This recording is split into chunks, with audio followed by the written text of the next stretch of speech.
ക്രിസ്തീയ ഭക്തിഗാനങ്ങൾ അതുപോലെ തന്നെ ആൽബങ്ങളിലെ ഗാനങ്ങൾ ആലപിക്കാൻ കൂടുതൽ ശ്രദ്ധ ചെലുത്തിയതാണോ പിന്നീട് സിനിമാ ഗാനാലാപനത്തിൽ നിന്നും താങ്കൾ പിറകോട്ട് പോകാനുള്ള കാരണം? അല്ല, ഞാൻ നേരത്തെ പറഞ്ഞല്ലോ, ഇപ്പോൾ മലയാള സിനിമയെ സംബന്ധിച്ചിടത്തോളം ഒരു പ്രത്യേക ഒരു ലോകമാണത്. മലയാള സിനിമയിലെ ഏത് സിനിമാ ലോകം എന്ന് പറഞ്ഞാൽ തന്നെ ഒരു പ്രത്യേക ലോകമാണ്. അപ്പോൾ അതൊരു കോക്കസിൻ്റെ ഒരു കുറച്ച് ഇത് അതിനകത്ത് ഉണ്ട്, ഇല്ലയെന്ന് പറയാൻ പറ്റത്തില്ല.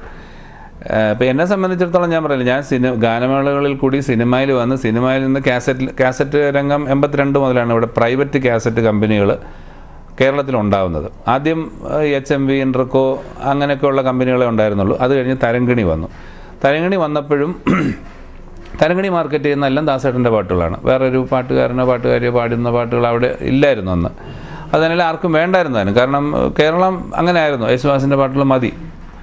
അത് കഴിഞ്ഞ് പിന്നെ ചെറിയ ചെറിയ പ്രൈവറ്റ് കമ്പനികൾ വരുന്നത് 82-ലാണ്. ആ 82 മുതൽ തന്നെ ഞാൻ കാസറ്റുകളിൽ പാടുന്നുണ്ടായിരുന്നു, ഒപ്പം സിനിമയും ഉണ്ടായിരുന്നു. അങ്ങനെ 86-ൽ ഞാൻ ഗൾഫിലൊരു ഗാനമേളയ്ക്ക് പോകുമ്പോൾ എനിക്ക് അവിടെ വെച്ചൊരു കാർ ആക്സിഡൻറ്റ് പറ്റി.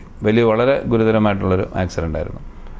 അപ്പോൾ ഞങ്ങൾ 5 പേര് യാത്ര ചെയ്തതിൽ 3 പേര് മരിച്ചു. ഞാനും എൻ്റെ കൂടെ പാടാൻ വന്ന കുട്ടിയെ രക്ഷപ്പെട്ടുള്ളൂ. അപ്പോൾ അതേ തുടർന്ന് എനിക്കൊരു 4-5 വർഷം നടക്കാനൊക്കെ ഇച്ചിരി ബുദ്ധിമുട്ടുണ്ടായിരുന്നു. അപ്പോൾ അന്ന് റെക്കോർഡിംഗ് എന്ന് പറഞ്ഞാൽ കേരളത്തിൽ ആരംഭിച്ചു എങ്കിലും മദ്രാസിൽ തന്നെയായിരുന്നു അന്നും. സിനിമയുടെ ഏറ്റവും റെക്കോർഡിങ്സ് എല്ലാം മദ്രാസിലായിരുന്നു. അപ്പോൾ അതിനുവേണ്ടി മദ്രാസിൽ പോകണം. അപ്പോൾ ഒരാളുടെ ഹെൽപ്പ് വേണം. അപ്പോൾ ആ ഒരു ബുദ്ധിമുട്ട് കാരണം ഞാൻ ഈ കാസറ്റ് കമ്പനികളുടെ റെക്കോർഡിംഗ് എല്ലാം എറണാകുളമായിരുന്നു. അപ്പോൾ എറണാകുളം വരെ വന്നാൽ മതിയല്ലോ എന്നുള്ളൊരു ഇതിൽ കാസറ്റ് വിടാതെ കാസറ്റിൽ പാടിക്കൊണ്ടിരുന്നു. മദ്രാസിൽ പോയി സിനിമയിൽ പാടുന്ന ബുദ്ധിമുട്ട് ഓർത്ത് മദ്രാസിൽ പോകാതിരുന്നു. പക്ഷേ അതിനിടയ്ക്ക് ഈ പറഞ്ഞ പോലെ പുതിയ പുതിയ കാസറ്റ് കമ്പനികൾ വന്നു. അവർക്ക് താല്പര്യമുള്ള പാട്ടുകാർ അവർ പ്രൊമോട്ട് ചെയ്യുന്ന ഒരു സ്ഥിതി വന്നു. എന്നുവെച്ചാൽ അവിടെയും ഈ പറഞ്ഞ പോലെ ഈ നമ്മൾ ഒതുങ്ങി ഒക്കെ നിൽക്കുന്ന ഒരു ശൈലിയിലായിരുന്നെങ്കിൽ ഒരു പക്ഷേ എനിക്കും കിട്ടിയേനെ. പക്ഷെ കാര്യങ്ങൾ വ്യക്തമായിട്ട് പറയുമ്പോൾ ചിലപ്പോൾ അതെല്ലാവർക്കും ഒരേപോലെ ഉൾക്കൊള്ളണമെന്നില്ല. അപ്പോൾ അവർക്ക് താല്പര്യമുള്ളവരെ അവരന്വേഷിക്കും. അങ്ങനെ പുതിയ പുതിയ ട്രെൻഡ് വന്നു. ആ ട്രെൻഡിൽ ഈ പറഞ്ഞ പോലെ പുതിയ പാട്ടുകാർ വന്നു. അപ്പോൾ അങ്ങനെ ഞാൻ സിനിമയിൽ നിന്ന് ഇങ്ങനെ അകന്നുകൊണ്ടിരുന്നു. ഇപ്പം മദ്രാസിൽ പോയി ഇവരെ കാണുക, പിടിക്കുക, അതൊന്നും എനിക്ക് പറ്റാത്തൊരു സ്ഥിതിയായിരുന്നു. പിന്നെ അന്നും ഇന്നും എനിക്ക് പറഞ്ഞാൽ ഞാൻ മനഃപൂർവ്വമായിട്ട് ഒരു അഹങ്കാരത്തിൻ്റെ പേര് കാണാൻ പോകാത്തതല്ല. എന്തിന് വേറെ ഒരാളെ ശല്യപ്പെടുത്താൻ പോകണു എന്നുള്ളൊരു ചിന്തയുണ്ട്. 2, എനിക്ക് എൻ്റെതായ ഒരുപാട് പ്രശ്നങ്ങളുണ്ട്. ഇപ്പോൾ ഞാൻ പറഞ്ഞില്ല, ഞാൻ ഒരു ഡോക്ടർ ഫാമിലിയിൽ നിന്ന് വന്ന ആളാണെന്ന് പറഞ്ഞാലും എൻ്റെതായ ഒത്തിരി പ്രശ്നങ്ങൾ എനിക്കുണ്ടായിരുന്നു.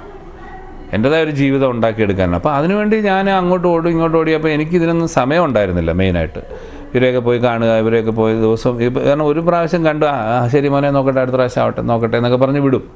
പക്ഷെ നമ്മൾ അത് കേട്ടിട്ടെങ്കിൽ പോകുന്ന അവർ അടുത്ത പ്രാവശ്യം വിളിക്കുമെന്ന് പറഞ്ഞിരുന്നാൽ കിട്ടത്തില്ല. അപ്പോൾ ദിവസവും പോവുക, അല്ലെങ്കിൽ പോകാവുന്ന സമയത്തൊക്കെ പോവുക, അവിടെ പോയി കുത്തിയിരിക്കുക, അവർക്ക് വേണ്ട എല്ലാം സംഘടിപ്പിച്ചു കൊടുക്കുക.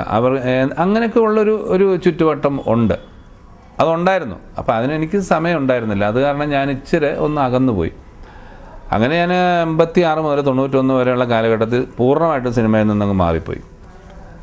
പക്ഷേ പിന്നെ 91-ൽ വീണ്ടും ഗോഡ് ഫാദറിൽ കൂടെ മന്ത്രി കൊച്ചമ്മ വരുന്നുണ്ട് എന്നുള്ള പാട്ടോടുകൂടി വീണ്ടും സിദ്ദിഖ് ലാലിൻ്റെ പടത്തിൽ കൂടെ വന്നു. പിന്നെ ഒരു 98 വരെ ഇങ്ങനെ ഇടയ്ക്കും മുറയ്ക്കുമൊക്കെ ഇങ്ങനെ പാടി. ഇപ്പം വർഷം ഒരു 80-100 ചിത്രം ഇറങ്ങുമ്പോൾ ഒരു 10-15 പടത്തിലെങ്കിലും വന്നില്ലെങ്കിൽ ആൾക്കാരുടെ മനസ്സിൽ നമ്മളുണ്ടാവില്ല. ഇപ്പം ഞാൻ പരമാവധി ഒരു 3-4 സിനിമ, അങ്ങനെ ഒരു 88 വരെ പോയി, 98 വരെ പോയി, 98 കഴിഞ്ഞ് പിന്നെ ഒരു ഗ്യാപ്പ് വന്നിട്ട് പിന്നെ പാടുന്ന 2002-ലോ 2003-ലോ മറ്റാണ്. അത് കഴിഞ്ഞ് 2004-ലാണ് അവസാനം ഞാൻ പാടിയെന്ന് എനിക്ക് തോന്നുന്നു. ഫ്രീഡത്തിലാണ് അവസാനം, തമ്പി കണ്ണന്താനത്തിൻ്റെ അതിലാണ് അവസാനം പാടിയത്. അപ്പം ഞാൻ പറഞ്ഞില്ല, ഇതിൻ്റെ പുറകെ നടക്കാൻ എനിക്ക് സമയമില്ല. പക്ഷേ ഞാൻ പാടിയ പല കാസറ്റിലെ പല പാട്ടുകളും, അതിപ്പോൾ ഹിന്ദു ഡിവോഷനിലുണ്ട്, ക്രിസ്ത്യൻ ഡിവോഷനിലുണ്ട്, മാപ്പിളപ്പാട്ടുണ്ട്. ഇപ്പം മാപ്പിളപ്പാട്ട് ഞാൻ പാടിയൊരു പാട്ട് മിതാദെന്ന് പറഞ്ഞൊരു കാസറ്റിലെ പാട്ട്, പാൽനിലാ പുഞ്ചിരി തൂകുമാ സുന്ദരി പേരഴും ഹൂറി പൂമകൾ ഫാത്തിമ, ഇത് ഒരു സമയത്തും ഭയങ്കര ഹിറ്റായിരുന്നു. അതേപോലെ ഇസ്രായേലിൻ നാഥൻ ഇപ്പം 7 വർഷമായിട്ട് ഇതുവരെ അതിന് പുറത്ത് ഒരു പാട്ട് വന്നില്ല. അതിന് മേലെ ഒരു പാട്ടാണ്, ഇതാണ് ഇപ്പോഴത്തെ പാട്ടെന്ന് പറയത്തക്ക. ഇപ്പം രക്ഷക എൻ്റെ പാപഭാരമെല്ലാം നീക്കണേ, ഈ പാട്ടായിരുന്നു. എനിക്ക് വന്നൊരു 95 വരെ അല്ലെങ്കിൽ 98 വരെ എല്ലാവരുടെയും മനസ്സിലൊരു 93 മുതൽ 98, 99 വരെ നിന്നിരുന്ന പാട്ട്. 2000 ഞാൻ ഇസ്രായേലിൽ നാഥൻ എന്നുള്ള പാട്ട് എൻ്റെ പാട്ട് വന്നു. അതിനുശേഷം ഇപ്പം വേറൊരു പാട്ട് ആരും പാടി കേട്ടിട്ടില്ല. ഇപ്പം ഒരു ഗാനമേള തുടങ്ങുന്നതിനോ അല്ലെങ്കിൽ ഗാനമേളയുടെ ഇടയ്ക്കോ എവിടെ ചെന്നാലും പാടിക്കുന്നൊരു പാട്ടെന്നുള്ള രീതിയിലൊരു പാട്ട് വന്നില്ല. പക്ഷെ ഈ പാട്ടുകളൊക്കെ പാടിയ ഞാൻ ഇവിടെ ഇരിപ്പുണ്ട്. നമുക്കെന്ന് സിനിമയിലൊരു പാട്ട് പാടിയ ഹിറ്റാവത്തില്ല അല്ലെങ്കിൽ എന്നെ കൊണ്ട് പാടാൻ പറ്റത്തില്ല എന്ന് പറയാൻ പറ്റുമോ? അപ്പം പാടാൻ സാധിക്കും. ഇപ്പം ഹിന്ദു ഡിവോഷനിൽ ഞാൻ പാടിയതുണ്ട്.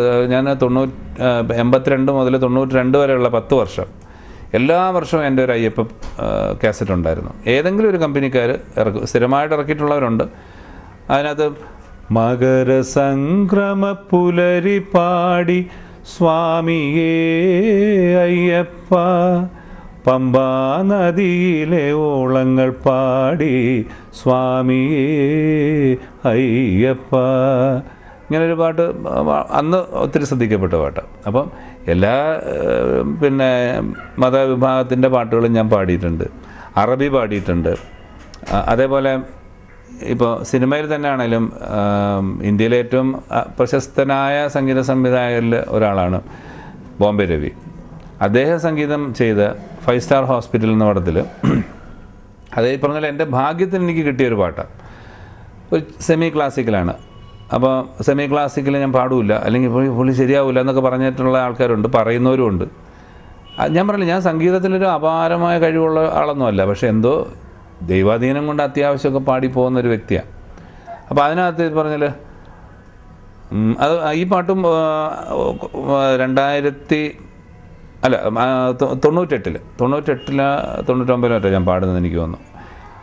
അത് ഹിറ്റെന്ന് പറഞ്ഞാൽ എല്ലാവരും പാടുന്ന രീതിയിലുള്ള ഹിറ്റല്ല ഞാൻ പറഞ്ഞത്. പാട്ട് വളരെ ശ്രദ്ധിക്കപ്പെട്ടു. പക്ഷേ എങ്കിൽ കൂടി സിനിമയിൽ എനിക്ക് വീണ്ടും അതേപോലെ അല്ലെങ്കിൽ ഒരു നല്ല മെലഡി പിന്നെ കിട്ടിയിട്ടില്ല. കാരണം പാടാൻ സാധിക്കും എന്ന് ഞാൻ തെളിയിച്ചു. പക്ഷെ അത് കേട്ടിട്ടോ അത് കണ്ടിട്ടോ പോലും ആരും പിന്നെയും പ്രോത്സാഹിപ്പിച്ചില്ല. അനാദിഗായകൻ പാടുന്നു അറിവിൻ മുറിവുള്ള മാനസത്തിൽ, അമ്പലനടയിലെ ആലിലയിൽ അനാദിഗായകൻ പാടുന്നു. ഒരു സെമി ടൈപ്പ് ഒരു പാട്ട്. അപ്പം ഇത് സെമി ക്ലാസിക്കൽ വേണം എന്ന് ഞാൻ ഒരിക്കലും പറയുന്നില്ല. എനിക്ക് നല്ലൊരു മെലഡി പാടാൻ തീർച്ചയായിട്ടും സാധിക്കുമല്ലോ. അതുപോലും തരാനായിട്ട് ഇത് കേട്ടവരോ കണ്ടവരോ ശ്രമിച്ചിട്ടില്ല. പിന്നെ ഞാൻ പറഞ്ഞില്ല, ഇങ്ങനെ എന്തെങ്കിലും ചെറിയ പ്രത്യേകതകൾ കൊണ്ടോ എന്തോ ചിലർ വിളിച്ച് പാടിച്ചിട്ടുണ്ട്. ഇപ്പോൾ എനിക്ക് ഉള്ള വേറൊരു ദൈവാധീനം എന്ന് പറഞ്ഞാൽ, ഇപ്പോൾ സിനിമയിൽ ഇവരെല്ലാം രാശി നോക്കുന്നവരാണ് പലരും. ഞാൻ പാടിയ പല പാട്ടും ഹിറ്റായിട്ടുമുണ്ട്. ഹിറ്റെന്ന് പറഞ്ഞാൽ ആ പടങ്ങളെല്ലാം ഹിറ്റായിട്ടുണ്ട്. അതിപ്പോൾ ഞാൻ പാടിയതുകൊണ്ടല്ല ഞാൻ പറഞ്ഞത്. ഞാൻ പാടിയതുള്ള പടം പൊട്ടിപ്പോയെന്നോ അല്ലെങ്കിൽ ആ പടത്തിന് രാശിയില്ലാതെ പോയെന്നോ ഒന്നും ഒരിക്കലും പറയാൻ പറ്റത്തില്ല. കാരണം എന്ന് വെച്ചാൽ ഞാൻ പാടിയ മിക്ക പാട്ടുകളും ശ്രദ്ധിക്കപ്പെട്ടിട്ടുണ്ട്, ആൾക്കാരുടെ മനസ്സിലുണ്ട്. ഇപ്പോൾ കന്നിപ്പൂമാനം ഞാൻ പാടി ജനത്തിൻ്റെ മനസ്സിലുണ്ട്. പൂമാനമേ അതും ജനത്തിൻ്റെ മനസ്സിലുണ്ട്. മന്ത്രിക്കൊച്ചമ്മ വരുന്നുണ്ടേ അതും അറിയാം, ജനത്തിനറിയാം ഞാൻ പാടിയ പാട്ടാണെന്നുള്ളത്. അതേപോലെ ഇപ്പോൾ 5 സ്റ്റാർ ഹോസ്പിറ്റലിൽ അനാദിഗായകൻ, അതേപോലെ കടലോരക്കാറ്റിലെ ONV സാർ എഴുതിയ പാട്ടാണ്. കടലേഴും താണ്ടുന്ന കാറ്റേ കടലോരക്കാറ്റേ നീ വായോ